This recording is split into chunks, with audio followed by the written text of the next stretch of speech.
أعوذ بالله من الشيطان الرجيم بسم الله الرحمن الرحيم أرأيت الذي يكذب بالدين فذلك الذي يدعو اليتيم ولا يحض على طعام المسكين فويل للمصلين الذين هم عن صلاتهم ساهون الذين هم يراءون ويمنعون الماعون صدق الله العلي العظيم.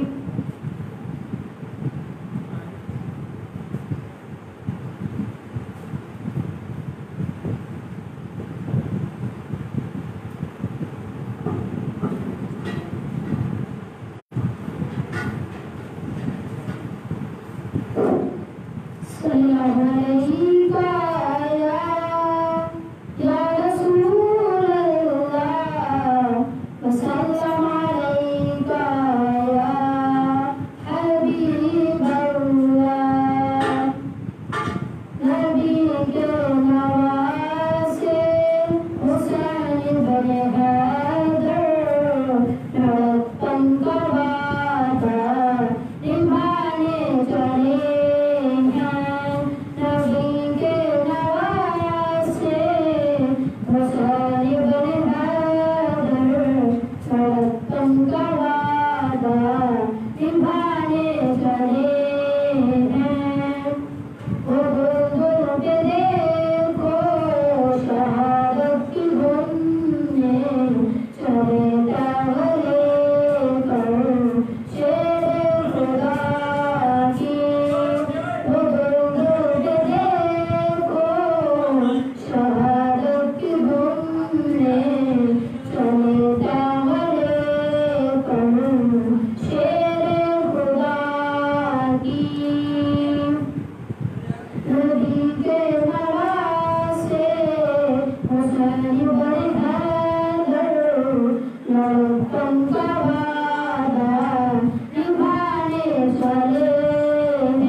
اشرح لي صدري ويسر لي امري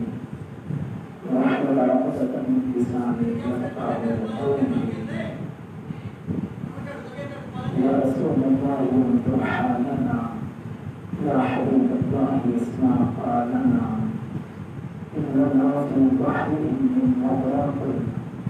قل الذي سهل لنا أشكالنا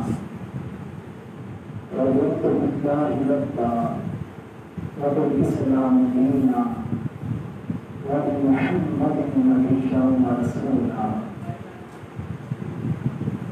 أما بعد أعوذ بالله من الشيطان الرجيم بسم الله الرحمن الرحيم ولا أسألكم عليه أجرا إلا المودة في القربى صدق الله العلي العظيم الله أكبر الله أكبر الله أكبر لبيك لبيك لبيك يا رسول الله صلى الله عليه وسلم ثنا کو پتا پتا ہو خدایا بندہ تیرا ثنا کو پتا پتا ہو خدایا بندہ تیرا یہ زمین و آسمان تیرے موجود و عدم تیرا تیرا کھا کے مطمئن تیرے شکریں کریں یا رب تعجب ہے کہ ہم کر کے نہیں لطف و کرم تیرا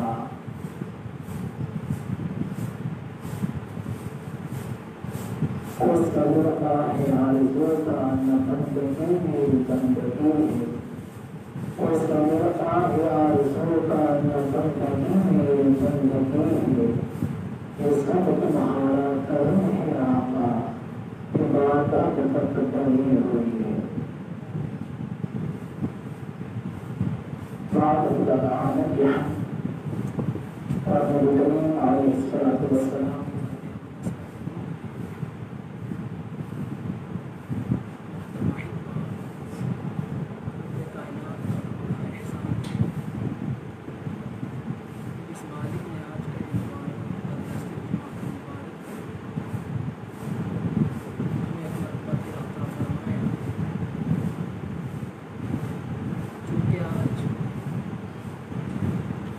محرم الحرام ہے اور اس ماہ کی 10 تاریخ کو سید الشہداء امام علی مقام حضرت سیدنا امام حسین رضی اللہ تعالی عنہ اور آپ کے رفقاء نے میدان کربلا میں جام شہادت نوش فرمایا، تو اسی نسبت کو ملحوظ خاطر رکھتے ہوئے آپ کے فضائل، مناقب اور کربلا کے حقائق کے حوالہ سے چند گزارشات کروں گا۔ رب کائنات سے دعا ہے کہ رب کائنات مجھے حق عرض کرنے کی، احبہ کو حق سماعت کرنے کی اور ہم تمام احبہ کو حق پر عمل کرتے رہنے کی توفیق عطا فرمائے۔ رب کائنات نے قرآن مجید میں ارشاد فرمایا قُلْ لَا أَسْأَلُكُمْ عَلَيْهِ أَجْرًا إِلَّا الْمَوَدَّةَ فِي الْقُرْبَى، فرمایا پیارے حبیب فرما دیجئے کہ میں تم سے اجر نہیں مانگتا، میں تم سے سوال نہیں کرتا کہ میں نے تمہیں دین دیا ہے اس کے بدلے میں کچھ دو، میں نے تمہیں نمازوں کا تحفہ دیا ہے اس کے بدلے میں کچھ دو، میں نے تمہیں زکوٰۃ جیسی نعمت سے نوازا ہے مجھے اس کے بدلے کچھ دو، میں نے تمہیں دنیا و جہان کی کامیابیاں دی ہیں اس کے بدلے میں کچھ دو۔ فرمایا کوئی ایسا سوال نہیں، فرمایا لا اسألکم، فرمایا حبیب پیارے فرما دیجئے کہ میں تم سے سوال نہیں کرتا، تم سے اجر نہیں مانگتا، الا المودۃ فی القربى، لیکن اے لوگوں میرے قرابت والوں سے، میرے قرب والوں سے مودت کیے رکھنا، کہ جو اہل بیت ہے، جو گھر والے ہیں، جو قریبی ہیں، ان سے مودت قائم رکھنا۔ فرمایا تقاضا صرف یہی ہے،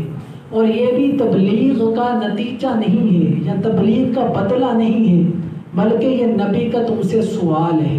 نبی کریم علیہ الصلوۃ والسلام کی یہ طلب ہے امت سے کہ امت حبیب علیہ الصلوۃ والسلام کے جو اقربا ہیں، جو حبیب علیہ الصلوۃ والسلام کے رشتہ دار ہیں، ان کے ساتھ مودت رکھے۔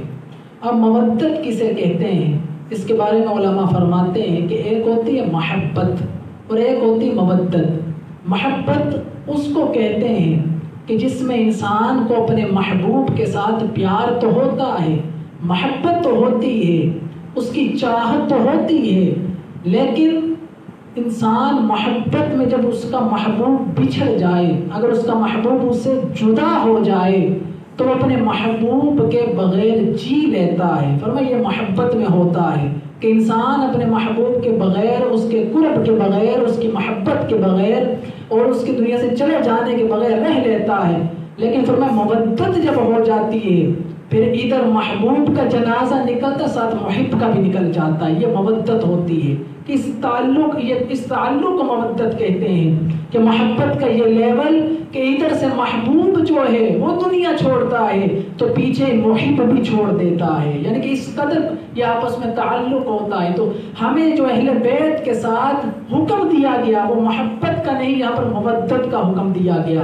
کیونکہ یہ ہمارے ایمان کے لیے ضروری ہے۔ اگر ایمان میں سے محبت اہل بیت نکل جائے، محبت اہل بیت نکل جائے، ایمان کے پلے میں رہ کیا جاتا ہے؟ انسان مسلمان کہاں رہ جاتا ہے؟ کیونکہ اہل بیت کی محبت جو ہے وہ قرآن میں طلب کی گئی ہے اور احادیث مصطفیٰ میں بھی طلب کی گئی، اور حبیب علیہ السلام نے خدا کی بارگاہ میں بارہا مرتبہ یہ دعائیں کی کہ مولا میں حسن سے پیار کرتا ہوں، حسین سے پیار کرتا ہوں، فاطمہ والی سے پیار کرتا ہوں، مولا تو بھی ان سے محبت کر اور جو ان سے محبت کرے ان کے ساتھ بھی تو محبت کر۔ تو یہ اہل بیت جو ہے حبیب علیہ السلام کے، یہ لیکن یاد رکھنا یہ صرف 5 تن ہی اہل بیت نہیں بلکہ ہر کوئی جس کے ساتھ نبی کریم علیہ السلام کا رشتہ ہے، تعلق ہے، وہ حبیب کے اہل بیت میں سے ہے، چاہے وہ ازواج مطہرات ہوں، چاہے وہ سسر داماد ہوں، جیسا بھی رشتہ ہو وہ حبیب علیہ السلام کی اہل بیت ہے۔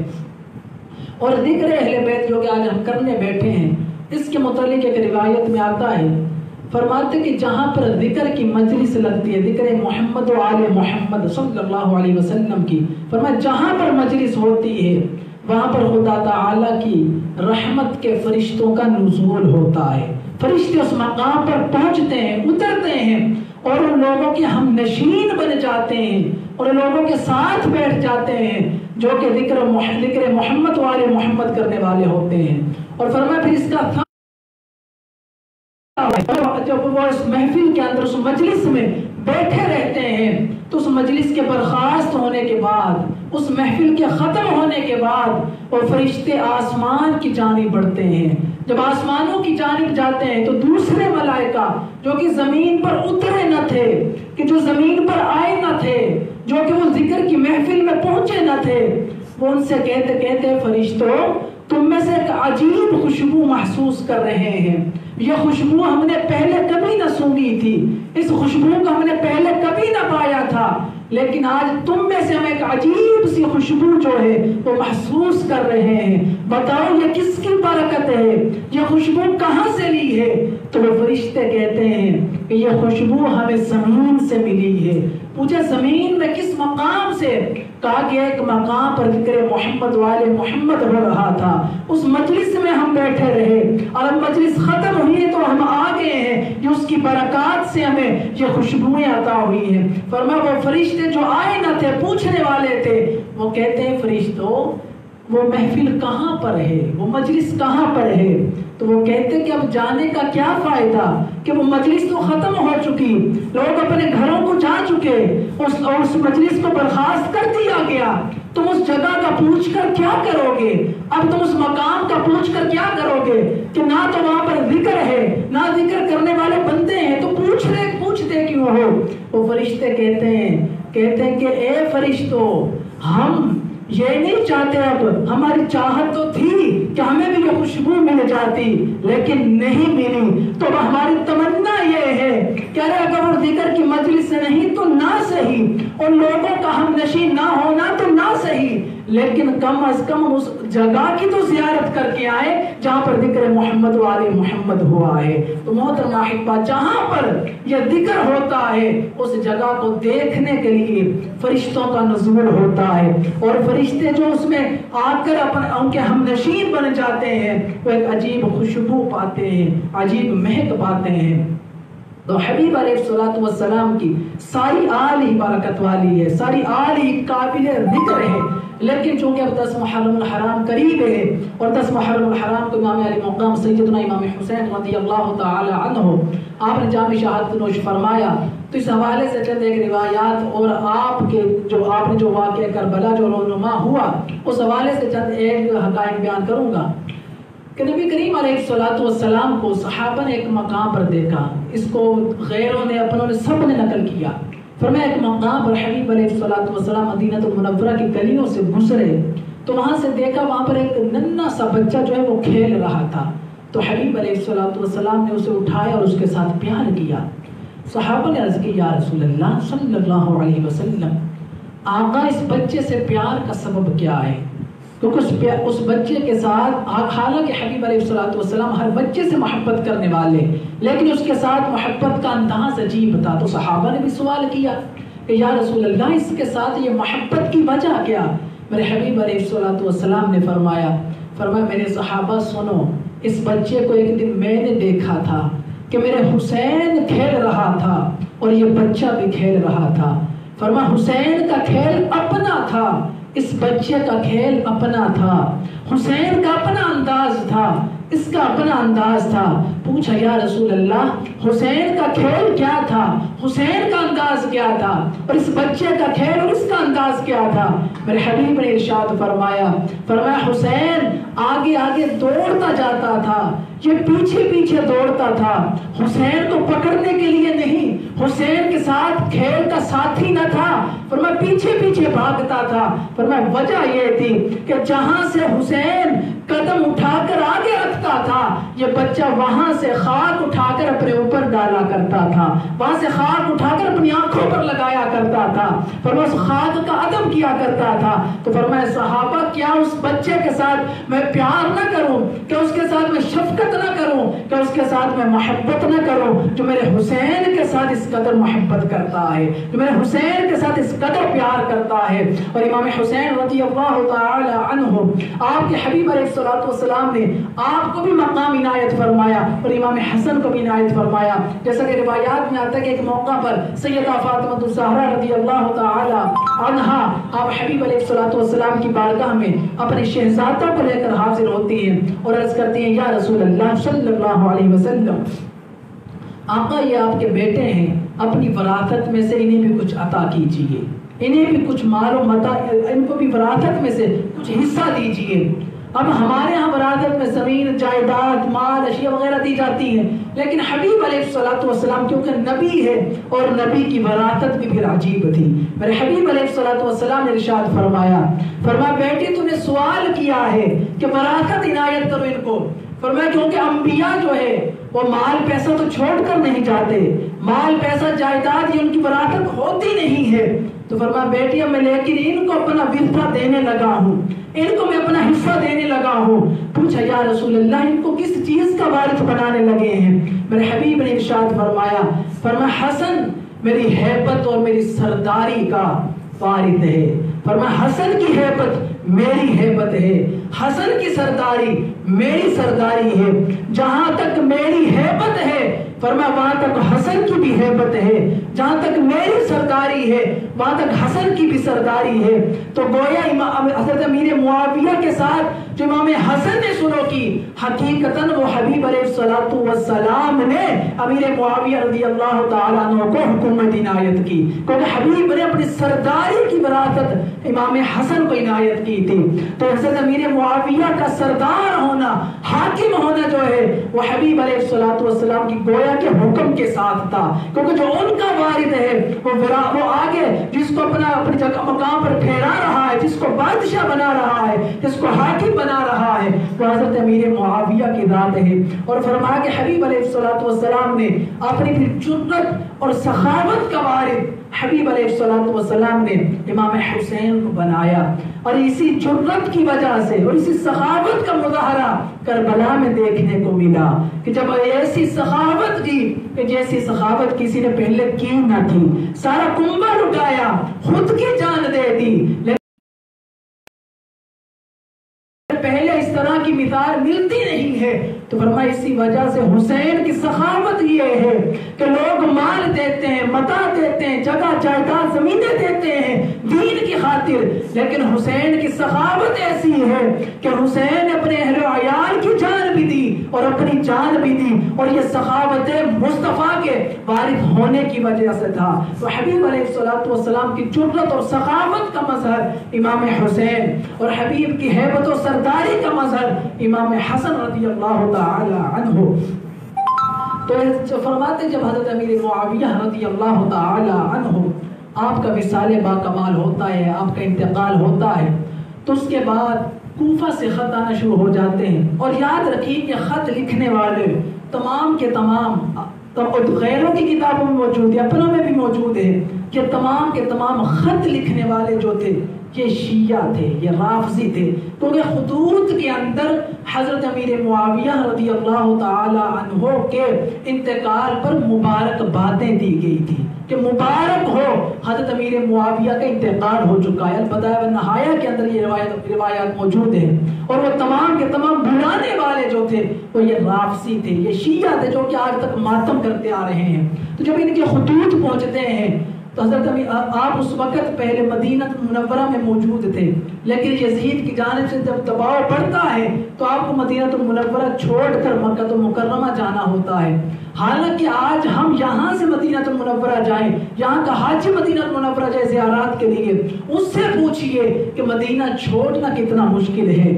لیکن حضرت امام حسین تو وہ ہیں جو پلے بڑے ہی وہاں پر ہیں، جو رہے ہی وہاں پر ہیں، اور جن کا جنم ہی وہاں پر ہوا ہے، ان کو مدینہ سے کس قدر لگاؤ ہوگا، ان کو مدینہ سے کس قدر محبت ہوگی، لیکن دین کی خاطر آپ مدینہ منورہ کو چھوڑتے ہیں، پھر مکہ مکرمہ میں ہیں، خطوط کے انبار لگ جاتے ہیں، تو آپ امام مسلم بن عقیل رضی اللہ تعالی عنہ کو بھیجتے ہیں کہ جائیے آپ میرے نائب بن کر اور وہاں کے جو حالات ہوں ان سے مجھے آگاہ کیجئے۔ تو امام مسلم بن عقیل رضی اللہ تعالی عنہ آپ اپنے ساتھ 3 رستہ بتانے والوں کو لے کر جاتے ہیں۔ یہ بعض لوگ یہ بیان کرتے ہیں کہ وہ اپنے بیٹوں کو بھی ساتھ لے کر گئے، جن کو پھر وہاں پر شہید کیا گیا، حالانکہ کسی بھی صحیح تاریخ کی کتاب کے اندر یہ روایت موجود نہیں ہے، اور رستہ وہ اس قدر کٹھن تھا تاریخ میں یہ بات ملتی ہے کہ امام مسلم بن عقیل کو جو رستہ بتانے والے تھے وہ رستے میں پیاس کی وجہ سے، پانی کی شدت کی وجہ سے، پیاس کی شدت کی وجہ سے وہ تینوں کے تینوں ہلاک ہو گئے تھے۔ تو یہ ایسے سفر کے اندر اپنے بچوں کو کون ساتھ لے کر جاتا ہے؟ تو امام مسلم بن عقیل اکیلے گئے تھے اور اپنے ساتھ ان تینوں کو لے کر گئے تھے، اور فرمایا وہ تینوں رستے میں مر گئے تھے، اور جو آخری بندہ تھا اس نے آپ کو رستہ بتا دیا تھا کہ پانی کا رستہ وہاں پر ہے، کنواں وہاں پر ہے، لیکن میرا موت کا وقت آن پہنچا ہے۔ تو ایسے حالات کے اندر تو وہ تینوں کے تینوں مر چکے تھے، تو آپ اپنے بیٹوں کو کیسے ساتھ لے کر جا سکتے تھے؟ تو امام مسلم بن عقیل رضی اللہ تعالی عنہ جب آپ وہاں پر پہنچے تو لوگوں نے آپ کی بیعت شروع کر دی، تعداد آہستہ آہستہ بڑھتی چلی گئی۔ تو فرمایا آپ نے بھی خط لکھا امام حسین کو کہ حضور آپ تشریف لے آئیے۔ خط ادھر پہنچتا ہے، ادھر جو ابن زیاد ہے اس کی حکومت آ جاتی ہے اور وہ آپ کو شہید کر دیتا ہے،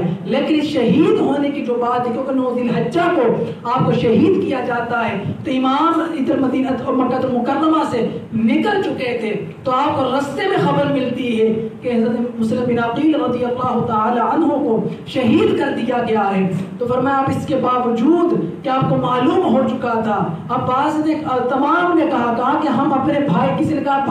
بھائی کا، کسی نے کہا اپنے بیٹے کا، یعنی جو رشتہ تھا اس کے تناظر میں ہر ایک نے کہا کہ ہم اب بغیر بدلے کے نہیں جائیں گے۔ اور روایات میں یہ ملتا ہے کہ جب آپ مکہ مکرمہ سے نکل رہے تھے اس وقت آپ کے اونٹنی کی مہار کو، آپ کے اونٹنی کی نکیل کو محمد بن حنفیہ رضی اللہ تعالی عنہ آپ نے تھاما اور کہا امام آپ نہ جائیں، یہ کوفے والے ایسے ہیں جنہوں نے آپ کے بھائی کو زیر دلوا دیا، یہ کوفے والے ہی ہیں جنہوں نے آپ کے باپ کو شہید کر دیا، تو آپ ان سے خیر کی توقع کیسے رکھتے ہیں؟ تو آپ نے ارشاد فرمایا نانا جان کی رات زیارت ہوئی تھی اور نانا جان نے مجھے حکم دیا ہے، اب نانا جان نے جو مجھے بتایا ہے اس راز کو تو میں فاش نہیں کروں گا، لیکن میں میدان کربلا میں جاؤں گا۔ تو فرماتے آپ چند دنوں کا سفر جو ہے یہ طے کر کر آپ وہاں پر کربلا میں پہنچتے ہیں اور وہاں پر جا کر خیمے وغیرہ لگائے جاتے ہیں اور 7 محرم الحرام کو پانی بند کیا جاتا ہے. 10 محرم الحرام کو پھر ایک ایک کر کے یکے بعد دیگرے ہر شہزادہ جو ہے، ہر جو میدان کربلا میں غازی تھا، مجاہد تھا، وہ جام شہادت نوش کرتا ہے اپنی باری پر. اور امام حسین رضی اللہ تعالی عنہ آپ دین کی خاطر نانا جان کے دین کے لیے قربانی دیتے ہوئے آپ جام شہادت نوش فرماتے ہیں. لیکن آپ کی شہادت کو جو آج کل رنگ دیا جاتا ہے، نہایت غلط رنگ دیا جاتا ہے. یہی وجہ ہے کہ امام غزالی علیہ الرحمہ آپ نے منع فرمایا. بلکہ یہاں تک آپ نے لکھا الصواعق المحرقہ کے اندر امام ابن حجر مکی حیثمی نے لکھا اور اسی طرح امام غزالی نے لکھا، فرماتے ہیں کہ قصہ کربلا اور امام حسین کی شہادت بیان کرنا جو ہے یہ حرام ہے، اس وجہ سے کہ لوگ اس کے اندر بہت سارا جھوٹ ملا دیتے ہیں اور رونے رلانے کے لیے نہ جانے کیا کیا باتیں، ایسی ایسی باتیں درمیان ملائی جاتی ہیں جو کہ اہل بیت کی شایان شان نہیں ہوتی، جو کہ اہل بیت کو زیب نہیں دیتا. لوگ فقط اپنی تقریر بنانے کے لیے، کیونکہ جو رلائے نا لوگ کہتے ہیں اس نے تو تقریر کی نہیں، اس نے شہادت بیان کی نہیں ہے، تو فقط یہ نہ دیکھا جائے کہ رلا کون رہا ہے، رو کون رہا ہے. امام احمد رضا علیہ رحمہ آپ نے لکھا، فرماتے تجدید غم کے لیے امام حسین کا ذکر نہ کیا جائے، غم لانے کے لیے ذکر نہ کیا جائے، کیونکہ ہماری شریعت نے ہمیں یہ سکھایا ہے کہ اگر تمہیں کوئی مصیبت نہیں پہنچتی ہے، کوئی نیا غم پہنچتا ہے تو پھر بھی یہ کہو انا للہ و انا الیہ راجعون. یہ تو نئے غم کی بات ہے، نئی مصیبت کی بات ہے کہ جب وہ پہنچے اس کو دور کرو خود سے، اس سے اپنے آپ کو بچاؤ. یہ تو نئے غم کی بات ہے، نئی مصیبت کی بات ہے. تو وہ غم جو اتنے 100 سال پہلے کا ہے اس سے بار بار تازہ کرنے کا کیا مطلب. اور دوسری طرف اگر دیکھا جائے تو انبیاء کرام جو ہیں ان کا وصال باکمال ہوا،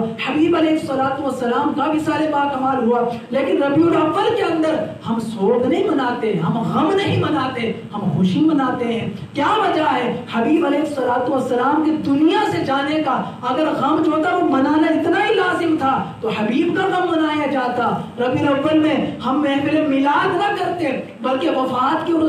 کی محفلیں کرتے، ہم وہاں پر عرس کرتے اگر ایسا معاملہ ہوتا. لیکن کیونکہ تجدید غم جو ہے یہ ہمارے دین کی تبلیغ نہیں ہے اور بار بار رونے اور رلانے کے لیے باتیں کرنا یہ بھی ہمارے دین نے ہمیں نہیں سکھایا. اور اسی حوالہ سے بہت سارے لوگ جو ہیں وہ غلط روایات کا استعمال کرتے ہیں رونے اور رلانے کے لیے فقط، اور ایسی ایسی باتیں کرتے ہیں جو کہ اہل بیت کے لیے مناسب ہی نہیں ہے. ایک مثال کے طور پر ایک شعر پڑھا جاتا ہے کہ امام حسین رضی اللہ تعالی عنہ جب آپ کو شہید کر دیا گیا تو سیدہ زینب جو تھی وہ رو رہی تھی، اور شعر کا مفہوم یہ تھا کہ کسی کا بھائی اس طرح نہ بچھڑ جائے جیسے میرا بھائی بچھڑا ہے، اور میرے بھائی اگر مدینہ المنورہ میں ہوتے تجھے میں غسل دیتی، تجھے کفن پہناتی، پھر تجھے دفن کرتی، لیکن تیری بہن مجبور ہے، تجھے یہاں پر کفن کس طرح پہنا دے، تیری بہن تجھے تیرا یہاں پر تدفین کا اہتمام کس طرح کر دے. اس شعر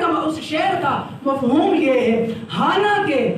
جو ایک پہلے سال کا بھی مدرسے کا طالب علم ہے وہ یہ جانتا ہے کہ شہید کو کفن نہیں پہنایا جاتا. یہ فقہ کا مسئلہ ہے کہ شہید کو کفن نہیں پہنایا جاتا. شہید جن کپڑوں میں شہید ہوتا ہے انہی کپڑوں میں اسے دفن کیا جاتا ہے، وہی اس کا کفن ہوتا ہے. لیکن ہاں اگر کفن سے کم ہے وہ کپڑا پھر مزید دیا جاتا ہے، یا اگر مزید کپڑا اس کے اوپر ہے، لحاف وغیرہ پوستین وغیرہ وہ اس کو اتارا جاتا ہے. لیکن کفن دیا جانا یہ شریعت کا مسئلہ نہیں ہے، یہ فقہ کا مسئلہ نہیں ہے. لیکن لوگ فقط رونے اور رلانے کے لیے سیدہ زینب کی جانب ایسے اشعار جو ہے وہ منسوب کرتے ہیں. اور دوسری بات کہ سیدہ زینب نے یہ بات کہی کہ کسی کا بھائی اس طرح دنیا سے نہ جائے،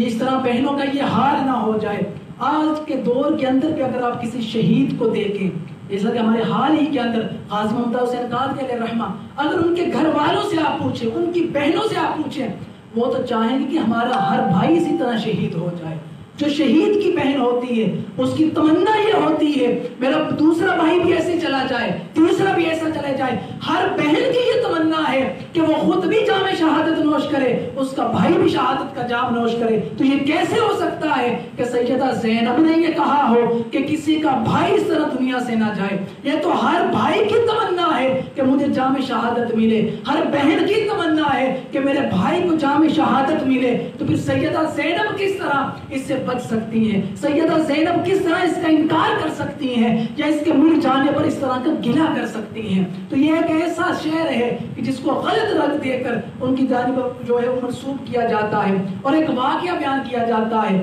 سیدہ سغرا رضی اللہ تعالی عنہا کے حوالہ سے کہ ان کو مکہ المکرمہ میں, ان کو مدینہ المنورہ میں چھوڑ دیا گیا تھا اور بقیہ تمام کے تمام میدان کربلا میں پہنچے. پھر جب امام حسین رضی اللہ تعالی عنہ آپ نکلے ہیں, اس وقت وہ اس کا قاصد پہنچا تھا اور قاصد نے آ کر کہا تھا کہ یہ سغرا کا خط ہے. وہ وہاں پر بیٹھی روزے رسول پر رو رہی تھی. یہ بھی تمام قدمہ من کھڑے تھے, تاریخ میں اس کا تصور ہی نہیں ہے. اور سب سے پہلے سے جس نے گھڑا ہے وہ شیعہ ہے, اور لوگ بھی پھر مکھی پر مکھی مارتے رہے, اسی طرح اس کو کتابوں میں لکھتے رہے. اب حضرت سیدہ سغرا جو تھی وہ مدینہ المنورہ میں حقیقتاً تاریخ کی کتابوں میں بھی اگر دیکھا جائے وہ مدینہ المنورہ میں تھی ہی نہیں, وہ بلکہ آپ کے ساتھ تھی. کیونکہ تاریخ میں ملتا ہے کہ آپ کی صرف 2 بیٹیاں تھیں, ایک سیدہ فاطمہ اور دوسری سیدہ سکینہ جنہیں سکینہ بھی کہا جاتا ہے. یہ 2 بیٹیاں تھیں. اور سیدہ امام حسین کی جو وصیت تھی وہ حضرت سیدہ فاطمہ کبریٰ جنہیں یہ صغرا کہتے ہیں ان کو دی گئی تھی, اور وہ میدان کربلا میں موجود تھی. یعنی وہاں پر مدینہ میں پیچھے تھی کوئی نہیں, لیکن اس کے باوجود فقط رونے رلانے کے لیے دیکھو بیٹی کا خط آیا, باپ نے گٹھری کھولی, اس میں کپڑے موجود تھے, اس طرح کے واقعات گھڑے جاتے ہیں فقط رونے رلانے کے لیے. تو اسی لیے اعلیٰ حضرت علیہ رحمہ نے بھی لکھا, امام غزالی نے بھی, امام ابن حجر مکی حیثمی نے بھی, کہ واقعہ کربلا اگر حقائق سے ہٹ کر بیان کیا جائے تو یہ ناجائز اور حرام ہے, اس کو پھر نہ سنا جائے. اب سیدہ سغرا رضی اللہ تعالی عنہا آپ کہتے ہیں کہ وہ مدینہ المنورہ میں روضہ رسول پر بیٹھ کر رو رہی تھی, ان کی آواز بلند ہو رہی تھی. ایک شخص تھا, اس نے دیکھا تھا, پھر اس نے ان سے ان کا سامان لیا تھا, پھر وہ وہاں پر پہنچا تھا. ارے اس گھر کی بات کر رہے ہو تم لوگ کہ جس گھر میں جبریل بھی بغیر اجازت اندر نہیں آتے تھے, اسرائیل بھی بغیر اجازت اندر نہ آئے تھے جب حبیب علیہ الصلوۃ والسلام کی روح قبض کرنے کے لیے آئے تھے. اس گھر کی بات ہو رہی ہے, اور بات کیا کر رہے ہیں کہ سیدہ سغرا جو ہے وہ رو رہی تھی روضہ رسول پر, آہو بکا کر رہی تھی. یعنی کہ وہ روضہ رسول پر بیٹھی تو ان کی آواز غیر سن رہے تھے, ریاض باللہ, غیر ان کی آوازوں کو سن رہے تھے. پھر غیر کے ساتھ انہوں نے کلام کرتے ہوئے اسے خط دیا, غیر کے ساتھ کیا کلام کرتے ہوئے ان کو انہوں نے وہ تمام چیزیں سونپ دی. تو یہ کیسے ہو سکتا ہے؟ تو یہ ہے ہی محال کہ سیدہ کا گھرانہ ہو وہ اس طرح بیٹھ کر آہو بکا کرے. ارے ہمیں تو صبر کا, اگر صبر کا سبق ملتا ہے وہ تو ملتا ہی اہل بیت سے ہے. صبر کا سبق ملتا ہے وہ ملتا ہے گھرانے رسول سے ہے. اگر ان کا بھی یہ حال ہے کہ باپ کی جدائی کے اندر, بھائی کی جدائی کے اندر, کہ جب شہادت کی خبر بھی نہیں, اس وقت روضہ رسول پر آ کر وہ رو رہی ہیں, اس وقت آ کر وہ آہو بکا کر رہی ہیں, یہ تو نہ عقلاً درست مانا جا سکتا ہے اور نہ یہ نقلاً یعنی کتابوں کے حوالہ سے اسے درست مانا جا سکتا ہے. اور امام حسین رضی اللہ تعالی عنہ کی سیدہ سکینہ جو تھی, سیدہ سکینہ جو تھی, یہ بھی یاد رکھنا یہ بھی اس وقت کوئی ننھی بچی نہ تھی. بعض لوگ کہتے ہیں یہ 6 سال کی بچی تھی, انہوں نے آ کر وہ گھوڑے کے پاؤں پکڑ لیے تھے, گھوڑا آگے نہیں چلتا تھا. اس کا بھی کہیں بھی تاریخ کے اندر, معتبر کتب کے اندر اس کا کہیں پر بھی ذکر نہیں ملتا, کہیں پر بھی اس کا ذکر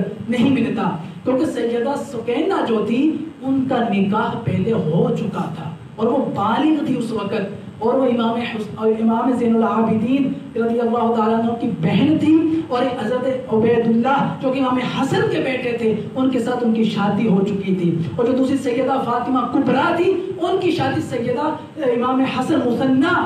رضی اللہ تعالیٰ عنہ کے ساتھ ہو چکی تھی. دونوں بیٹیوں کی شادی ہو چکی تھی. اور روایات میں اور تاریخی معتبر کتابوں میں آپ کی 2 سے بڑھ کر بیٹیاں بیان نہیں کی گئی کہ 2 سے بڑھ کر آپ کی بیٹیاں ہو. ہاں اگر کسی نے بیان کی بھی ہے کہ 2 سے بڑھ کر ہیں تو اس نے یہی نام بتائے, سیدہ فاطمہ کبریٰ, سیدہ سکینہ, اور کہتے تیسری اگر ہے بھی, بعض روایتوں میں اس کا ذکر ملتا ہے, اس کا نام زینب تھا. سغرا تو تھی ہی نہیں. لیکن اس کے باوجود جو کیونکہ علماء بیان فرماتے ہیں اور یہ محاورہ ہے کہ جو جھوٹا بندہ ہوتا ہے جو جھوٹ بولنے والا ہوتا ہے اس کا حافظہ کمزور ہوتا ہے. یہی وجہ کہ لوگوں نے پہلے یہ لکھ دیا کہ بیٹیاں 2 ہی تھی، لیکن بعد میں ذکر 3 کا کر دیا کہ 3 بیٹیاں تھی. صغرا بھی ایک مدینے کے اندر بیٹھی ہوئی تھی، حالانکہ حقیقت کے ساتھ اس کا کوئی دور کا بھی تعلق نہیں ہے. اور اسی طرح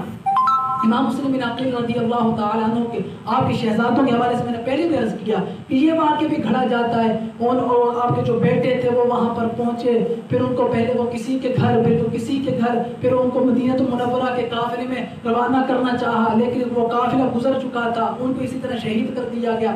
یہ کسی بھی معتبر کتاب کے اندر موجود نہیں ہے. یہ بھی لوگوں نے فقط رونے رلانے کے لیے یہ باتیں گھڑ رکھی ہیں، کیونکہ وہ لوگ جو زیادہ رلاتے لوگ تھے، خطیب تو یہی ہے. دل میں اہل بیت کا عشق جو ہے وہ اسی کے دل میں کٹ کٹ کر بھرا ہوا ہے. حالانکہ تجدید غم جو ہے یہ شریعت میں جائز نہیں ہے کہ غم جو ہے اس کی تجدید کرنا، اس کو تصور لا کر بار بار آنکھوں سے آنسو روا کرنا، اس کا حقیقت کے ساتھ کوئی تعلق نہیں ہے. اور اسی طرح امام قاسم رضی اللہ تعالی عنہ آپ کی شادی کے حوالے سے واقعات گھڑے جاتے ہیں کہ میدان کربلا میں ان کی شادی ہونے والی تھی. کس کے ساتھ ہونے والی تھی؟ کہتے تھے سکینہ کے ساتھ ہونے والی تھی. ارے بھائی سیدہ سکینہ کا نکاح تو پہلے ہو چکا تھا امام حسن کے بیٹے عبید اللہ کے ساتھ، تو پھر وہ کون سی شادی ہے جو کہ اب ہونے والی تھی؟ تو امام قاسم رضی اللہ تعالی عنہ کے حوالے سے بھی یہ غلط بات بتائی جاتی ہے کہ الیاذ باللہ کہ ان کا نکاح ہونے والا تھا، کیونکہ 2 بیٹیاں تھیں، دونوں کا نکاح ہو چکا تھا. اب امام قاسم کا نکاح وہ کس کے ساتھ کرنا چاہتے ہیں؟ اور یہ واقعہ جو بتانا چاہتے ہیں اس کے اندر کیا حقائق ہے اور کیا حقیقت ہے، علماء نے پہلے لکھ دی ہیں کہ یہ تمام کا تمام من گھڑت ہیں، رونے اور رلانے کے لیے ہیں. اور اسی طرح کئی اشعار اس قسم کے پڑھے جاتے ہیں کہ جن اشعار کے اندر اہل بیت کی اپنی طرف سے تو لوگ فضیلت بیان کرنا چاہتے ہیں، ان کا مقام بیان کرنا چاہتے ہیں، ان پر آنے والی مصیبت کو بیان کرنا چاہتے ہیں، ان کو جو غم پہنچا وہ بتانا چاہتے ہیں، لیکن حقیقتاً وہ لوگ ان کی شان کے اندر نازیبا الفاظ کا استعمال کر رہے ہوتے ہیں. نازیبا الفاظ، ایسے الفاظ کہ جن کا انسان تصور بھی نہیں کر سکتا کہ اہل بیت کے لیے ایسے الفاظ بولے جائیں گے. اور ایک شعر جو کہ عموماً پڑھا جاتا ہے، جو کہ پہلے ہم بھی پڑھتے رہے کہ جن کو دھوکے سے کوفے بلایا گیا، تو علماء نے اس کے بارے میں ارشاد فرمایا کہ امام حسین رضی اللہ تعالی عنہ آپ کو کوفے والوں نے خط لکھے، آپ نے خط کے بلبوتے پر مسلم بن عقیل کو بھیجا، اس میں کچھ شک نہیں ہے. لیکن امام حسین فقط خطوط کی وجہ ہی سے گئے ایسا نہیں ہے، کیونکہ آپ جب تشریف لے کر جا رہے تھے اس وقت محمد بن حنفیہ نے آ کر آپ کے اونٹنی کی نکیل پکڑی، تو آپ نے ارشاد فرمایا محمد بن حنفیہ جو بھی ہو جائے میں اب یہاں پر رکنے والا نہیں ہوں، میں اب میدان کربلا میں جا کر رہوں گا، کیونکہ نانا جان کی مجھے زیارت ہوئی ہے، انہوں نے مجھے حکم دیا ہے اور ان کا جو راز ہے وہ میں فاش نہیں کروں گا اور ایسے ہی میدان کربلا میں جاؤں گا. ارے کوفے والوں کے خطوط کی وجہ ہی سے جاتے تو پھر تو ہم کہہ سکتے کہ دھوکہ ہوا، لیکن جب وہ خطوط اپنی جگہ پر رہے لیکن وہ نانا مصطفیٰ کے حکم پر جا رہے تھے. نانا مصطفیٰ نے حکم دیا تھا کہ بیٹا حسین جاؤ، تو امام حسین رضی اللہ تعالی عنہ کا اور وہاں پر جانا جو ہے وہ فقط خطوط کی وجہ سے نہ تھا بلکہ حبیب علیہ الصلوۃ والسلام کے حکم کی وجہ سے تھا، جس کا انہوں نے خود ذکر فرمایا میں راز فاش نہیں کروں گا لیکن میں یہاں سے چلا جاؤں گا. حضرت ابن عباس رضی اللہ تعالی عنہ نے فرمایا تھا کہ حضور اگر مجھے معلوم ہو کہ اگر آپ کے آگے میں لیٹ جاؤں، آپ کی سواری کے آگے اور آپ رک جائیں گے تو میں ضرور ایسا کرتا، لیکن کیونکہ آپ نے بات ایسی کی ہے کہ اب ہم آپ کو مزید روک نہیں سکتے، اب آپ کو ہم مزید یہاں پر ٹھہرا نہیں سکتے، تو آپ اسی حالت کے اندر آپ مکہ مکرمہ سے کربلا کا سفر کرتے ہیں. تو اسی لیے امام حسین رضی اللہ تعالی عنہ اور تاریخ میں ہر کتاب کے اندر یہی بات موجود ہے کہ جب آپ وہاں سے نکلے تھے تو آپ کی اونٹنی کی نکیل جو تھی وہ محمد بن حنفیہ نے پکڑی تھی. محمد بن حنفیہ جو کہ امام مولا علی کے بیٹے ہی تھے دوسری بیوی سے، انہوں نے نکیل پکڑی تو روکا تھا. تو فرماتے امام حسین کے پاس کربلا کے میدان میں آپ کے پاس ذوالجناح نہ تھا بلکہ آپ کے پاس وہ اونٹنی ہی تھی. سو جناح جو تھا اس کا تصور جو ہے ملا معین کاشفی نے اپنی کتاب میں دیا ہے، شیعہ نے دیا ہے. پہلے حقیقت میں اس کا تصور تک نہیں ہے کیونکہ جب لوگ کربلا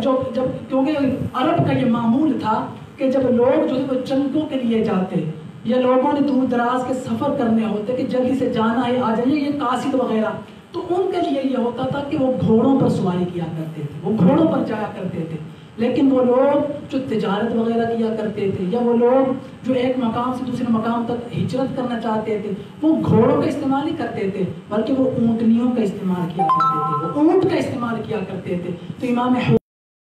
عنہ تاریخ کامل میں بھی یہی ہے کہ آپ کے پاس اس وقت اونٹنی تھی جب آپ میدان کربلا میں پہنچے، اور جب آپ نے آ کر میدان کربلا میں دشمنوں کو للکارا، آپ کے پاس اونٹنی تھی، گھوڑا نہیں تھا۔ اور تاریخ میں ملتا ہے کہ اگر آپ کے پاس گھوڑا ہو بھی تو ذوالجناح اس کا نام نہ تھا، اس گھوڑے کو بعد میں نام دیا گیا ہے، اس کا تصور بعد میں پیش کیا گیا ہے، حقیقت کے ساتھ اس کا کسی قسم کا کوئی بھی لگاؤ نہیں ہے۔ تو امام حسین رضی اللہ تعالی عنہ آپ کے حوالہ سے، میدان کربلا کے حوالہ سے جتنے جھوٹ گڑے گئے ہیں، جتنے من گھڑت واقعات بیان کیے گئے ہیں، شاید ہی کسی اور تاریخ کے بارے میں ایسے واقعات گھڑے گئے ہوں۔ یہ بھی نہ دیکھا کہ ہم کس کے بارے میں کہہ رہے ہیں، کیا کہہ رہے ہیں، لیکن واقعہ گھڑنا تھا بس گھڑ دیا۔ کبھی امام حسین رضی اللہ تعالی عنہ کو مظلوم ثابت کرتے کرتے آپ کو مجبور بھی ثابت کر دیا، کبھی آپ کو پانی طلب کرتے کرتے آپ کو مجبور اور آپ کو مسکین، نہ جانے کیا کچھ لوگوں نے آپ کے بارے میں تصور دیا کہ آپ کے کیا حالات ہو چکے تھے۔ حالانکہ امام حسین رضی اللہ تعالی عنہ آپ ایک پل بھی دشمنوں کے آگے جھکے نہ تھے، آپ ایک پل بھی آپ ان سے مدد طلب نہ کی تھی۔ اور علماء فرماتے ہیں کہ وہ بندہ جو جھوٹ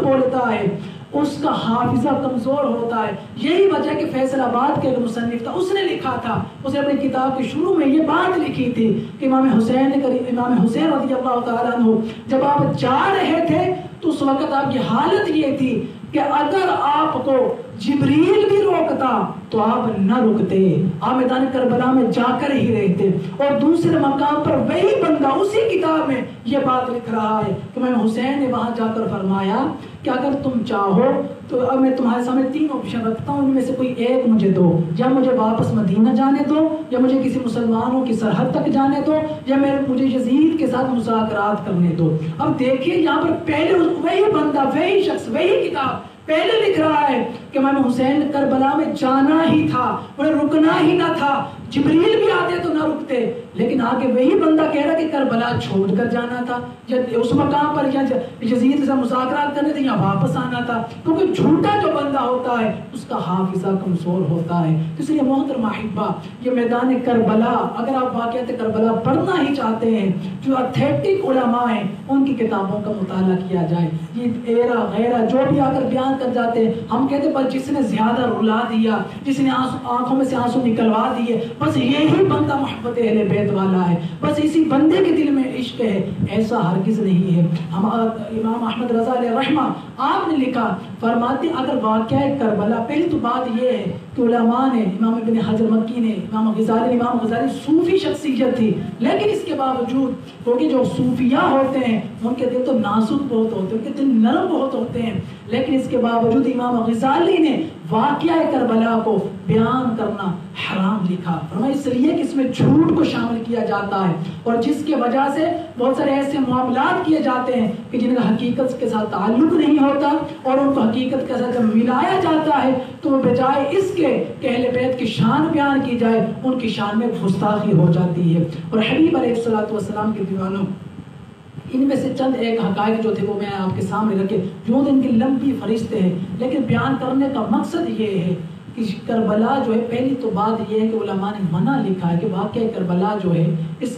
کو سنا نہ جائے، اس کو واقعہ کربلا کو سننے کے لیے مجالس کا اہتمام نہ کیا جائے۔ ہاں اگر پڑھنا بھی ہے، سننا ہی ہے تو پھر فقط جو حقائق ہیں ان کو پڑھا جائے۔ امام زین العابدین جو کہ واقعہ کربلا کے موقع پر موجود تھے، تاریخ آپ اٹھا کر دیکھ لیجئے، جب ان سے پوچھا گیا حضور کربلا میں کیا ہوا تو آپ نے جو بیان کیا وہ 1.5 صفحات پر مشتمل ہے، 1.5 صفحے پر مکمل آ جاتے۔ جو وہاں پر موجود تھے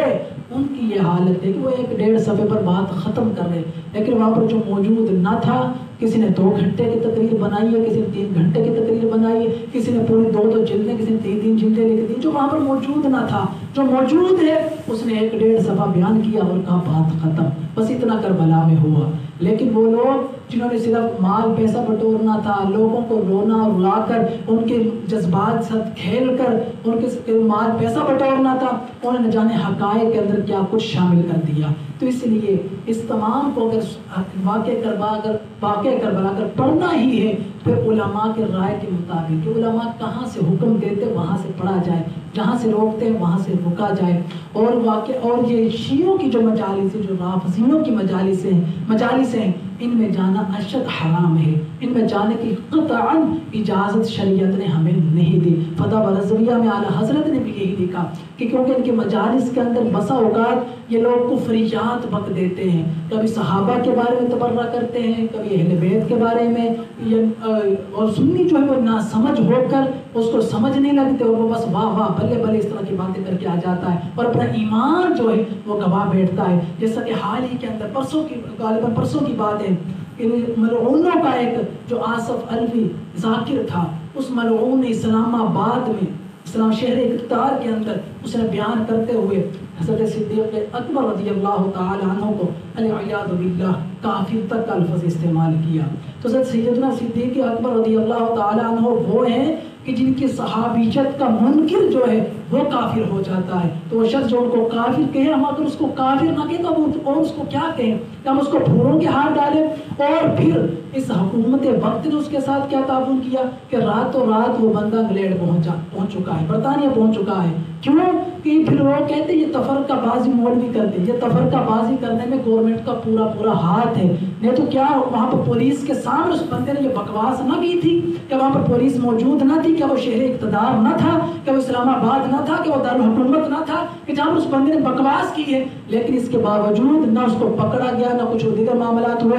اور گزشتہ دنوں میں نے پچھلے جمعہ میں بھی عرض کیا تھا، یہ فیصل آباد کے ایک ٹک ٹاکر ہے، اس نے کہا تھا کہ جناب اگر نقشہ بدلنے سے کچھ نہیں ہوتا نشہ بدل لیجیے۔ اب یہ شرعی حکم اس کا کیا معنی میں بیان کر رہا، لیکن یہ بتانا چاہتا ہوں کہ اپنی مرتبہ ان کی غیرت کیسی جاگتی ہے، اپنی عزت کی بات ہو تو کس طرح میدان میں اترتے ہیں۔ وہ بندہ دوسرے یا تیسرے یا اسی شام اس بندے کو پکڑا گیا اور عوام کے سامنے اس کی دھلائی کی گئی اور جیل میں جا کر جو ہوا وہ اللہ ہی بہتر جانے، یہ اپنی عزت کی بات ہے ان کی۔ لیکن وہ شخص جو سیدنا صدیق اکبر رضی اللہ تعالی عنہ کو العیاذ باللہ کافر جس نے بکا ہے، اس کے بارے میں کیا کیا ہے، اس کو کہاں گرفتار کیا ہے، اس کو تو باہر کا ویزا ملا، وہ باہر چلا گیا ہے۔ تو یہ کیسا انصاف ہے؟ اور امام جلالی رضی مجدہ ان کو جیل میں بند کیا ہو، جن کا قصور کوئی نہیں وہ جیل میں بند ہے، جس کا قصور ہے وہ ملک سے فرار ہو رہا ہے۔ تو یہ تفرقہ بازی، یہ انتشار جو ہے یہ حکومت کے کہنے پر پھیلایا جا رہا ہے، یہی نظر آ رہا ہے۔ تو اس لیے ہم تو یہ کہتے ہیں کہ وہ شخص جس کے نزدیک ابو بکر مسلمان نہیں ہے، وہ شخص ہمارے نزدیک بھی مسلمان نہیں ہے۔ اور ہمارا نعرہ یہی کہ شیعہ کل بھی کافر تھا، شیعہ آج بھی کافر ہے، اور شیعہ کے جو عقائد ان پر رہے تو شیعہ کل بھی کافر ہی رہے گا۔ اور وہ شخص جو کہ سیدنا ابو بکر کے بارے میں بکتا ہے، مولا عمر کے بارے میں بکتا ہے، وہ شخص کتے سے بھی بدتر ہے، وہ شخص کتے سے بھی بدتر ہے۔ وجہ میں بیان کرتا ہوں، وجہ یہ ہے کہ اگر آپ کا کوئی دوست ہو، آپ کا کوئی پیارا ہو، آپ اس سے ملنے کے لیے جائیں، گھر کے باہر آپ کھڑے ہوں، اس کے گھر کے باہر اس کا کتا بندھا ہو، وہ کتا آپ پر بھونکے، آپ اس کو کہیں گے ارے میں ملنے کے لیے آیا ہوں، میں ایسا نہیں ہوں، مجھے کیوں بھونکتا ہے، میں فقیر نہیں، آپ جو کچھ مرضی کہہ لیں وہ کتا چپ نہیں کرے گا۔ لیکن جیسے ہی آپ کا دوست اندر سے آ کر آپ سے ملے گا وہ کتا فوراً خاموش ہو جائے گا۔ کیوں؟ اس لیے کہ وہ جان جائے گا کہ یہ میرے مالک کا دوست ہے، یہ میرے مالک کا محبت کرنے والا ہے، اور اس پر میں نے بھونکنا نہیں ہے۔ تو حضور علیہ الصلوۃ والسلام جو کہ تمام کے مالک ہیں، ارے انہوں نے اپنے اور حضرت ابوبکر صدیق رضی اللہ تعالیٰ عنہ کو لٹایا ہوا ہے، تو وہ شخص وہ کتا جو ہے اس کو اتنی غیرت ہے کہ وہ شخص جو میرے مالک سے ہاتھ ملا رہا ہے، میرے مالک سے مل رہا ہے، اس کو میں نے بھونکنا نہیں ہے۔ جو میرے مالک کی باہوں میں آ کے کیا ہے، اسے میں نے بھونکنا نہیں ہے، لیکن یہ کتے سے بھی بدتر ہے جو کہ حبیب علیہ الصلوۃ والسلام کے روضہ رسول میں جو لیٹے ہوئے ہیں ان کے بارے میں بک بک کرتا ہے، ان کے بارے میں بھی اپنی زبان کو کھولتا ہے، تو یہ کتے سے بدتر نہیں تو اور کیا ہے؟ اور ان کا مقام کیا ہے؟ حضرت عمر رضی اللہ تعالی عنہ کا، سیدنا ابوبکر صدیق رضی اللہ تعالی عنہ کا علماء بیان فرماتے ہیں کہ کعبہ کی زیارت سے حقدار جنت کے بنتے ہیں۔ فرمایا کعبہ کی جب زیارت کوئی کر لیتا ہے، کیونکہ حبیب علیہ السلام کی احادیث اور تعلیمات کی روشنی میں یہی ہے کہ جب کعبہ کو جس بندے نے دیکھ لیا، عمرہ کر لیا، حج کر لیا، اس کو جب حج کے بدلے اس کے گناہوں کو معاف کر دیا، تو فرمایا کہ کعبہ کی زیارت سے حقدار جنت کے بنتے ہیں کہ لوگوں کعبہ تو وہ ہے جس کی زیارت کرے کوئی، جس کا عمرہ کرے، حج کرے کوئی، تو وہ جنت کا حقدار بن جاتا ہے۔ پھر ان کو بھلا ہم کیا سمجھے جو یار کے گھر میں رہتے ہیں، ارے جو کعبہ کے قرب میں رہتے ہیں، جو حبیب کے قرب میں رہتے ہیں، ارے ان کا مقام کیا ہوگا، ان کی زیارت کا مقام کیا ہوگا۔ لیکن یہ لعین کل بھی بک رہے تھے، آج بھی بک رہے ہیں، تو ہمارا پھر یہی نعرہ ہے کہ وہ شخص جس کو سیدنا صدیق اکبر رضی اللہ تعالیٰ عنہ کی صداقت میں شک ہو، جن کو ان کی صحابیت میں شک ہو، جس کو ان کے ایمان میں شک ہو، وہ شخص کس طرح مسلمان ہو سکتا ہے؟ لوگ کہتے ہیں تم تفرقہ کرتے ہو، تم انتشار کرتے ہو، یہاں پر حکومت کی نگرانی میں وہ غیر بکتے ہیں۔ بتاؤ جتنی سیکورٹی ان کی مجالس کو دی جاتی ہے، اتنی کسی بھی سنیوں کی مجالس کو نہیں دی جاتی۔ وجہ کیا ہے؟ وجہ یہی ہوتی ہے کہ ان ظالموں نے بھونکنا ہوتا ہے، اور جب وہ بھونکتے ہیں تو وہ شخص جس کے اندر غیرت ایمانی ہے، جس کے اندر غیرت ایمانی ہے، وہ شخص بھی میدانوں سے اترنا ہوگا، اور اس شخص کو پھر اپنا وار کرنا ہوگا۔ تو اس وار سے ان ظالموں کو بچانے کے لیے یہ سیکورٹی مہیا کی جاتی ہے، ان کی مجالس کے لیے یہ اہتمام کیا جاتا ہے۔ تو محترم احبہ، اس کی پشت پناہی جو ہے یہ بڑے ہی کر رہے ہیں، یہ ملک کے حاکم کر رہے ہیں، یہ ملک کے سربراہ کر رہے ہیں۔ اگر نہیں کر رہے تو بتاؤ جو تمہارے خلاف نقشے کی بات کرے اس کو تم جیل میں ڈال دیتے ہو، اور جو سیدنا صدیق اکبر کے ایمان پر الفاظ اور ان پر تام دراز کرے وہ تو باہر کے ملک میں فرار ہو جاتا ہے، اور اس کو تم تسلیم کر لیتے ہو، اس کی جو اس کا بھاگنا اس کو تم تسلیم کر لیتے ہو، اسے چھوڑنا تم مان جاتے ہو۔ لیکن تمہاری شان میں اتنی سی بات کر دے تم اس کو پکڑ کر جیل کی سلاخوں کے پیچھے کر دیتے ہو۔ تو بتاؤ تمہیں غیرت ایمانی کہاں ہے؟ تمہارے اندر دینی جذبہ کہاں ہے؟ حبیب علیہ الصلوۃ والسلام نے فرمایا تھا، فرمایا تم میں سے کوئی بھی اس وقت تک کامل ایمان والا نہیں ہو سکتا جب تک ہر چیز سے بڑھ کر اپنے والدین سے، اہل و عیال سے، بچوں سے فرمایا بڑھ کر مجھ سے پیار نہ کر لے، اس وقت تک کوئی بھی فرمایا کامل ایمان والا نہیں ہو سکتا۔ تو مجھے بتاؤ یہ جو حکمران بنے بیٹھے ہیں ان میں سے کون ایمان والا باقی بچتا ہے؟ کون جو ایمان والا ہے ان میں سے کامل؟ جن کو اپنی عزت پر تو غیرت آ جاتی ہے، جن کی اپنی عزت پر حرف آئے، بندہ جیل کی سلاخوں کے پیچھے چلا جاتا ہے، لیکن صحابہ کے بارے میں کوئی بات کرے، اہل بیت کے بارے میں کوئی بات کرے تو فوراً ان کی گردنیں جو ہیں وہ جھک جاتی ہیں، اس کے بارے میں ایک لفظ بھی استعمال نہیں کرتے۔ اب اس ملعون نے سیدنا صدیق اکبر رضی اللہ تعالی عنہ آپ کے حوالے سے یہ بکواس کی، کسی بھی حکومتی بندے کا اس پر کوئی بیان نہیں ہے، کوئی مذمت نہیں ہے، کسی ایک بھی سیاسی پارٹی کا اس پر کوئی نہیں ہے۔ کیوں؟ اپنے ووٹ نہیں گوانا چاہتے، اور ہم بھی ایسے ہیں، پھر یہی جب آئیں گے پھر انہیں کو ووٹ دیں گے، اور ہمیں چاہیے کہ نالی چاہیے، سوئی گیس چاہیے، سڑکیں چاہیے، اور ہم پاکستان بنائیں گے، کیونکہ مقاصد ہی یہ تھے کہ سوئی گیس پاکستان میں سوئی گیس ملے گی، ہندوستان میں نہیں ملتی، پاکستان میں نالیاں ہوں گی، ہندوستان میں نہیں تھی، جہاں پر سڑکیں بنے گی وہاں پر نہیں بنتی تھی۔ ارے پاکستان بنانے کا مقصد ہی فوت ہو چکا ہے، نظریہ جو تھا اس کو ہی ہم گواہ بیٹھے ہیں۔ اگر نظریے پر قائم ہو تو بات کرو کہ آج ہمارا جو منشور بن چکا ہے، منشور کیا ہے؟ آج ہر سیاسی پارٹی کا جو بھی چرچا کرنے آتا ہے، جو بھی اعلان کرتا ہے، کیا ہوتا ہے؟ یہی کچھ ہوتا ہے کہ نالیاں ہوں گی، اس میں گیس ہوگا۔ کوئی بھی یہ بات نہیں کرتا کہ دین کو تحفظ دیا جائے گا، کوئی یہ بات نہیں کرتا کہ مساجد کے سپیکر نہیں اتارے جائیں گے، کوئی یہ بات نہیں کرتا کہ دین کی حفاظت کے لیے ہم اپنا کردار ادا کریں گے، کوئی ایسی باتیں نہیں کرتا۔ سب کیا باتیں کرتے؟ سوئی گیس، بجلی، یہ وہ، ان مقاصد کے لیے پاکستان بنایا تھا، اور یہ مقاصد پاکستان میں سے جب ہے نہیں تو اس مقصد کے لیے ووٹ دینا بیوقوفی نہیں تو اور کیا ہے؟ اس مقصد کے لیے پھر اپنی پرچی کا استعمال کرنا احمقانہ سوچ نہیں تو اور کیا ہے. تو اس لیے جب کوئی بھی چیز اپنے نظریے سے ہٹ جائے، مقصد سے ہٹ جائے، وہ چیز تباہ و برباد ہو جاتی ہے. اور آج ہمارا حال یہ ہے، نعرے حسینیت کے ہے، کہلوانا خود کو حسینی ہے، اور کردار جو ہے وہ یزیدیت کا بنایا ہوا ہے. اب یزید کیا کچھ کرتا تھا؟ یزید عورتوں کو اپنے سامنے جایا کرتا تھا، شراب پیا کرتا تھا، اور بندروں کے سروں پر اور گانے والیوں کے سروں پر وہ تاج رکھا کرتا تھا. یہ یزید کا کردار تھا. اور ہمارے ملک کا موجودہ حکمران جو ہے، موجودہ حاکم جو ہے، اس کو اگر ہم دیکھیں، لڑکیوں کو، مسلمانوں کی بیٹیوں کو نچوایا اس نے ہے،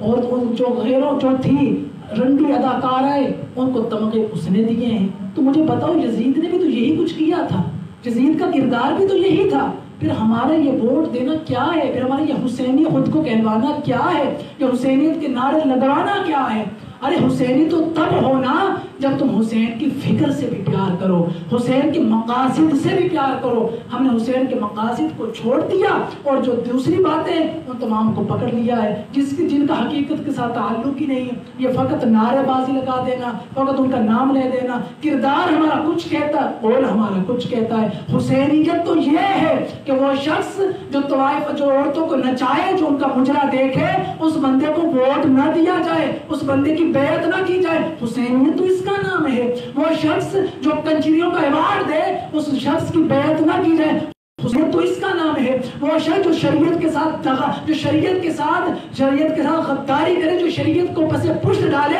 اس شخص کی بیعت نہ کرو. حسینیت تو یہ ہے. لیکن ہم نے کیا کیا؟ ووٹ ان کو دیے جنہوں نے یزیدیت کا دار اپنایا ہے اور نعرے حسینیت کے لگاتے ہیں، اور ہر سال 10 دن بس روڑ لیے، رلا لیے. اسی کو ہم نے حسینیت سمجھا ہوا ہے. میں پہلے بھی عرض کر چکا، تجدید غم اور غم کے لیے، رونے اور رلانے کے لیے واقعہ کربلا بیان کرنا جو ہے، اس کو علماء نے منع لکھا ہے. اس کی قطعاً اجازت نہیں ہے، شرعاً بھی اجازت نہیں ہے. اور جہاں تک کہ دل میں ان کا غم ہو، دل میں ان کے ساتھ محبت ہو، تو اعلیٰ حضرت نے اس کے بارے میں لکھا، فرمایا ہاں دل میں ان کا غم ہونا چاہیے، دل میں ان کا غم ہونا چاہیے، لیکن اس غم کو اظہار کے لیے ریا کا ساتھ نہ ہو، دکھلاوے کا اظہار ساتھ نہ ہو. فرمایا غم دل کے اندر ہو. اور وہ شخص جس کے دل کے اندر وہ غم نہیں ہے، فرمایا وہ اس بات پر غم کرے کہ اس کو وہ غم کیوں نہیں ہے. فرمایا ہاں دل میں غم ہونا چاہیے، لیکن اب تجدید غم کے لیے، رونے رلانے کے لیے،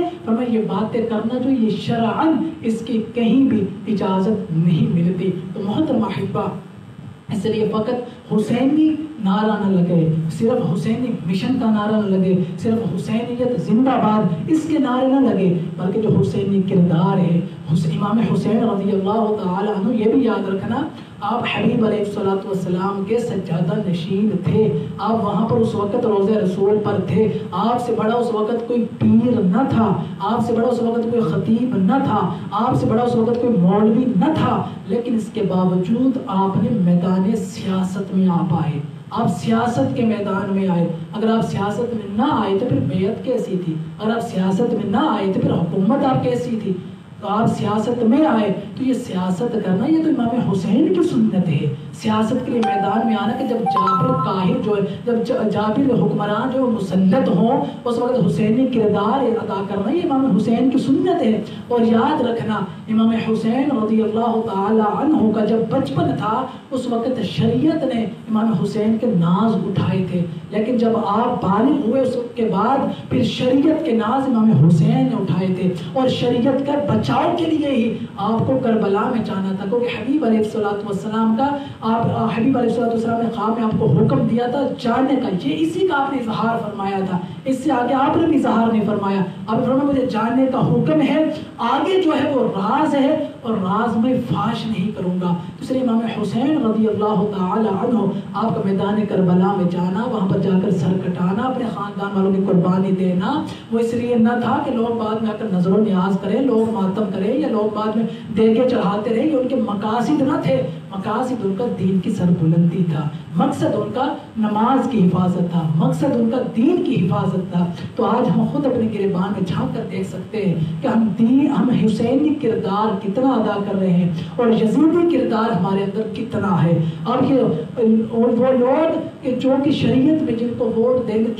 نہیں دیا جا سکتا، جن کی حالات ایسے ہیں، اب ان کو ووٹ دینا جو ہے یہی یزیدیت، اس سے بڑھ کر اور یزیدیت کی مثال کیا ہوگی، اس سے بڑھ کر یزیدی کردار کی مثال کیا ہوگی۔ امام مسلم بن عقیل رضی اللہ تعالی عنہ جب آپ جاتے ہیں وہاں پر تو وہاں لاکھوں ہزاروں کی تعداد تھی، تقریباً 80,000 کی تعداد بتائی جاتی ہے کہ جنہوں نے آپ کے ہاتھ پر بیعت کی تھی، لیکن جو آپ کو آپ کے بارے میں جو گھیرا تھا وہ تنگ ہونے لگا، لوگ نکلنے لگے، اور جب صرف 500 کے قریب لوگ محل کے ارد گرد رہ گئے تو اس وقت وہ چھتوں پر جو لوگ چڑھے ہوئے تھے، چھتوں پر جو وہ محاصرہ کرنے والے تھے، چھتوں پر جو فوج تھی، اس نے یہ اعلان کیا تھا، وہ اپنے رشتہ داروں سے یہ کہہ رہے تھے، کہا کہ تم میرا رشتہ دار نہیں ہے، تم میرے قبیلے والا نہیں ہے، پھر تو یہاں پر کیا کر رہا ہے، جا تو بھی گھر چلا جا۔ فرمایا 500 میں سے پھر کوئی بھی نہیں بچا تھا، جو آخر میں 500 بچے تھے ان کو برادری کے نام پر بھیجا گیا تھا اور سارے چلے گئے تھے، تو امام مسلم بن عقیل کو اس حال میں شہید کیا گیا تھا۔ تو برادری کے نام پر ووٹ دینا جو ہے یہ یزیدی کردار ہے، یزیدیت ہے یہ۔ تو آج ہم دیکھ سکتے ہیں کہ یزیدیت ہمیں کس قدر ہے اور حسینیت کس قدر ہے۔ یزید مر چکا ہے لیکن یزیدی کردار جو وہ آج بھی چھلک رہا ہے،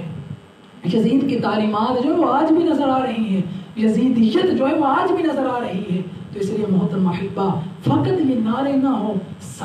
چاہے وہ سیاسی مقصد ہو چاہے وہ مذہبی مقصد ہو، ہمیں حسینی بن کر رہنا ہے، کیونکہ حسین نے فقط دین کے لیے جان نہ دی بلکہ حسین نے ساتھ مسلمانوں کے تحفظ کے لیے بھی جان دی ہے، مسلمانوں کے خطوں کے تحفظ کے لیے، تمام سیاسی امور پر بھی آپ نے نظر رکھتے ہوئے آپ نے یہ عمل کیا ہے۔ تو سیاست کرنا جو ہے یہ کوئی عیب نہیں ہے، لیکن وہ لوگ جنہوں نے اس کو عیب بنا دیا ہے، اس میں ان کا قصور ہے، اس میں علماء کا قصور نہیں کہ وہ مولوی اب سیاست کرے۔ تو صحیح مولوی کا کیا کام ہے، یہ مولوی کیا سیاست میں کرنے آ گیا؟ تو یزید نے پھر یہی کہا ہوگا کہ حسین تو دربار پر بیٹھ، حسین تو روزہ رسول سے بڑا دربار کون سا ہے، حسین تو وہ سنبھال، وہاں پر بیٹھ، وہاں پر خطبے دے، اے حسین لیکن تو سیاست میں تیرا کیا کام ہے؟ یزیدیت بھی تو یہی تھی۔ تو آج ہماری فکر جو ہے وہ دیکھ لے کس سے مل رہی ہے۔ تو اس لیے محترم احبہ، علماء کے خلاف جو ہے یہ بک بک کرنے سے پہلے اپنے گریبان میں جھانکا جائے کہ ہم کہاں پر کھڑے ہیں اور کیا بات کرنے جا رہے ہیں۔ تو یاد رکھنا کہ حسینی کردار جو وہ ایسے ویسے نہیں آ جاتا، فقط نعروں سے نہیں آ جاتا، حسینی کردار جو اس کو اپنانا بہت مشکل ہے۔ اور آخر میں عرض کرتا چلا جاؤں کہ امام حسین رضی اللہ تعالی عنہ آپ میدان کربلا میں جب آپ پہنچے تو آپ نے وہاں پر قیام فرمایا، اور نانا نے کیونکہ پہلے بتا دیا تھا کہ بیٹا کرب و بلا پر تمہارے ساتھ یہ معاملہ ہے کہ حضرت مولا علی شیر خدا رضی اللہ تعالی عنہ، آپ سے بھی مختلف روایات مروی ہیں کہ آپ نے بھی پہلے ارشاد فرما دیا تھا کہ یہ وہ جگہ ہے کہ جہاں پر میرے بیٹے کے خون سے جو ہے وہ زمین رنگ دی جائے گی، فرمایا یہ وہ مقام ہے جہاں پر میرے بیٹے کو شہید کیا جائے گا۔ اور ایک مقام ارشاد فرمایا کہ 2 نہروں کے قریب یا 2 دریاؤں کے قریب میرے بیٹے کو شہید کیا جائے گا۔ یہ تمام معاملات جو تھے پہلے طے ہو چکے تھے۔ تو امام حسین رضی اللہ تعالی عنہ ان کی تکمیل کے لیے، ان کو پھر عملی جامہ پہنانے کے لیے آپ میدان کربلا میں تشریف لے کر گئے تھے، اور وہاں پر جا کر آپ نے پھر اپنے ایک ساتھی کو قربان کرتے ہوئے آخر میں آپ خود بھی شہید ہوئے۔ اور یہاں پر جو قابل توجہ بات ہے وہ یہ ہے کہ جب امام حسین رضی اللہ تعالی عنہ آپ کو شہید کر دیا گیا، اس کے بعد خاندان اہل بیت میں سے کسی کو بھی شہید نہیں کیا گیا، کسی کو بھی نہیں۔ حالانکہ امام زین العابدین جو تھے وہ موجود تھے، ان کو شہید نہیں کیا گیا، اس لیے ظاہر ہوتا ہے کہ ان کا جو ٹارگٹ تھے وہ امام حسین تھے، ان کا ٹارگٹ امام حسین تھے۔ لیکن اس کے باوجود امام حسین جو تھے وہ خود میدان میں نہ اترے۔ اگر امام حسین خود پہلے میدان میں اتر جاتے، علی اکبر کی جوانی بچ جاتی، امام قاسم بچ جاتے، تمام جتنے شہید ہوئے تھے سارے کے سارے بچ جاتے۔ لیکن اس کے باوجود امام حسین نے تاخیر کی، امام حسین آخر میں گئے۔ فرمایا اس کی علماء بیان فرماتے ہیں کہ اس کی وجہ یہ ہے کہ کیونکہ وہ تمام جو پہلے جا چکے تھے وہ تمام کا قتل جو ہے وہ قتل مومن ہے، وہ تمام کو شہید کرنا، ایک مومن کو شہید کرنا ہے۔ لیکن فرمایا حسین جو ہے اس کی شان کیا ہے؟ وہ خواجہ معین الدین سے جو منسوب شعر ہے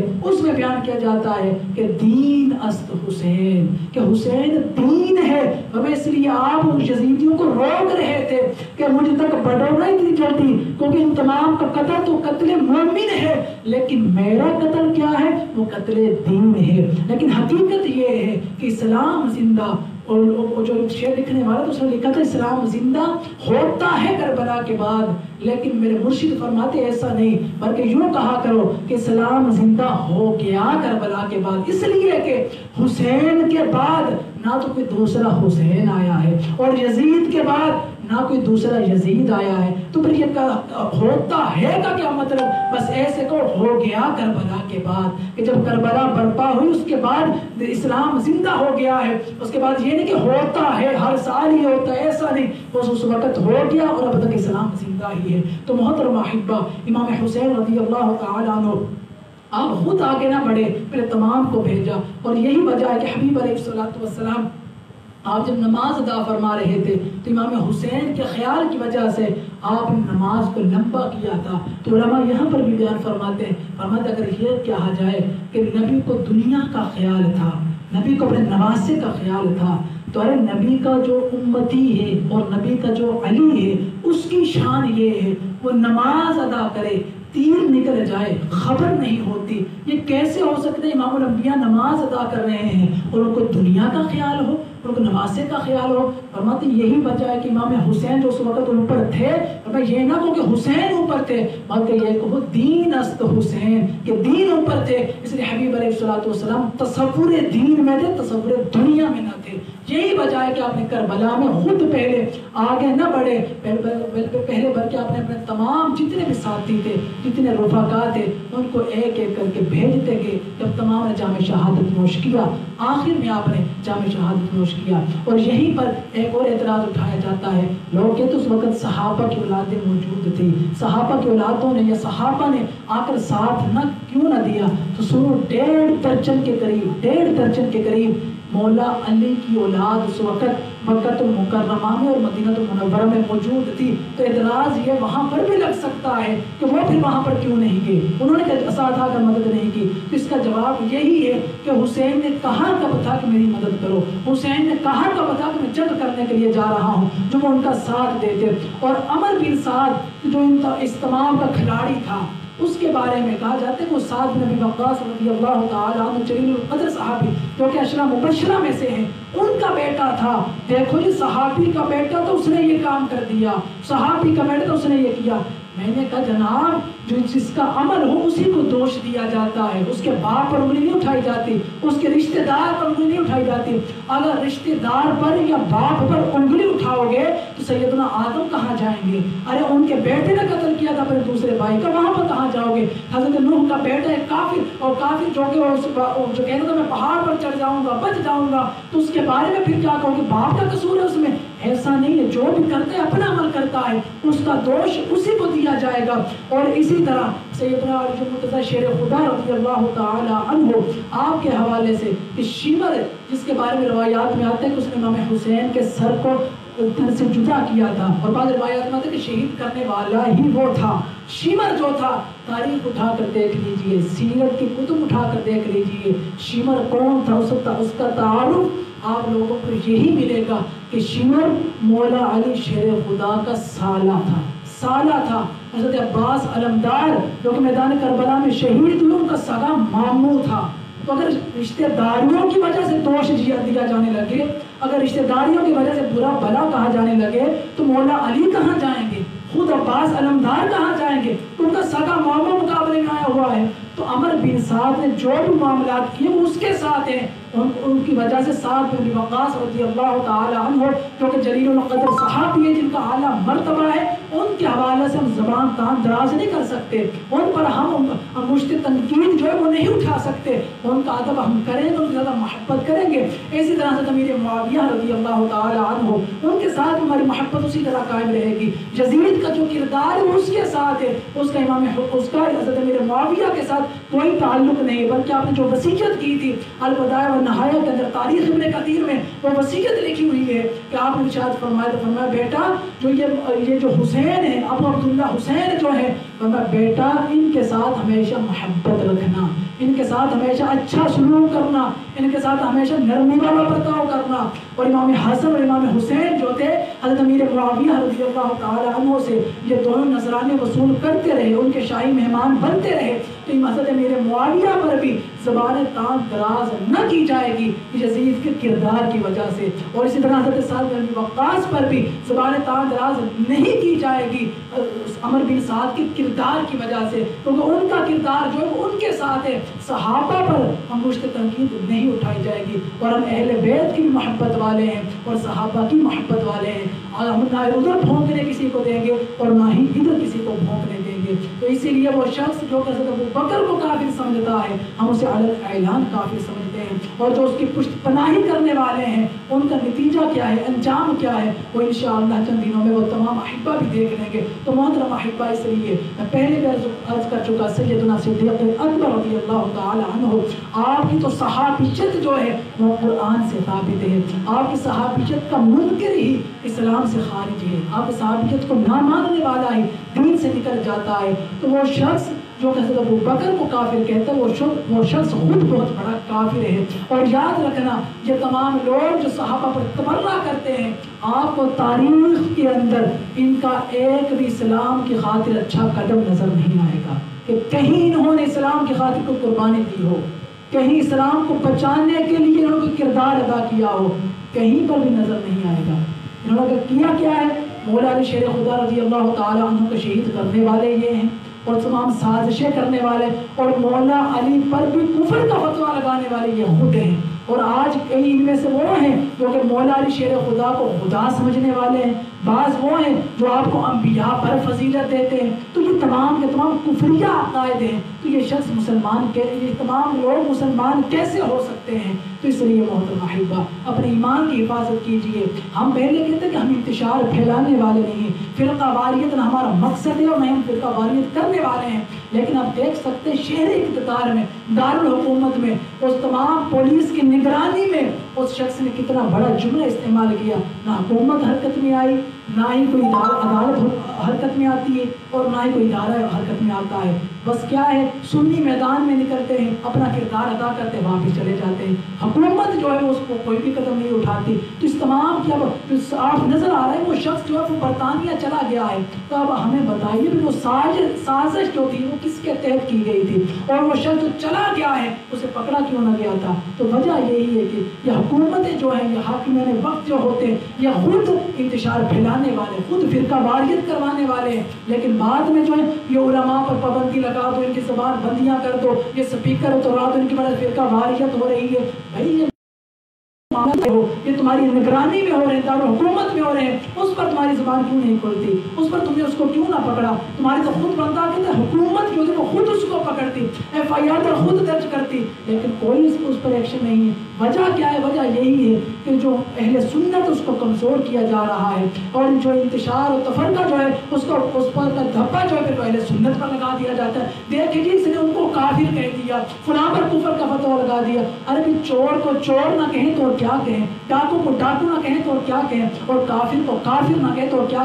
کہیں۔ فتاوی بساسیہ کے اندر اور فتاوی رضویہ کے اندر یہ عبارت موجود ہے کہ اعلیٰ حضرت نے اس کو لکھا، فرماتے جو رافضی ہوتا ہے، ناسبی ہوتا ہے اور خارجی ہوتا ہے، فرمایا ان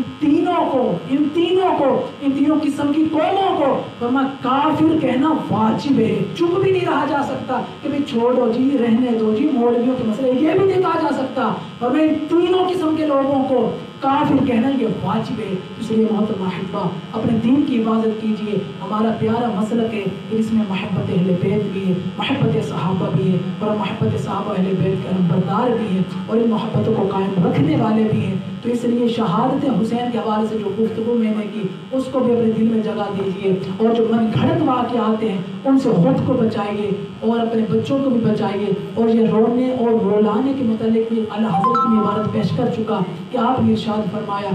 تجدید غم کے لیے ذکر حسین نہ کیا جائے، تجدید غم کے لیے، رونے رلانے کے لیے یہ اعمال اور یہ باتیں نہ کی جائیں۔ ہاں اگر کسی کا حقیقت پڑھتے ہوئے، حقیقت من گھڑت واقعات کی بات نہیں، حقیقت پڑھتے ہوئے کسی کی آنکھوں سے آنسو آ جائیں، وہ رحمت ہے، اس میں کوئی گلہ شکوہ نہیں ہے۔ لیکن یہ تجدید غم کے لیے، رونق لانے کے لیے اپنے پاس سے الفاظ لگا دینا، اس کو علماء نے منع لکھا ہے، حرام لکھا ہے اور اس سے بچنے کا حکم دیا ہے۔ خدا تعالیٰ سے دعا ہے کہ خدا تعالیٰ عمل کی توفیق عطا فرمائے۔ وما علیہ الا البلاغ۔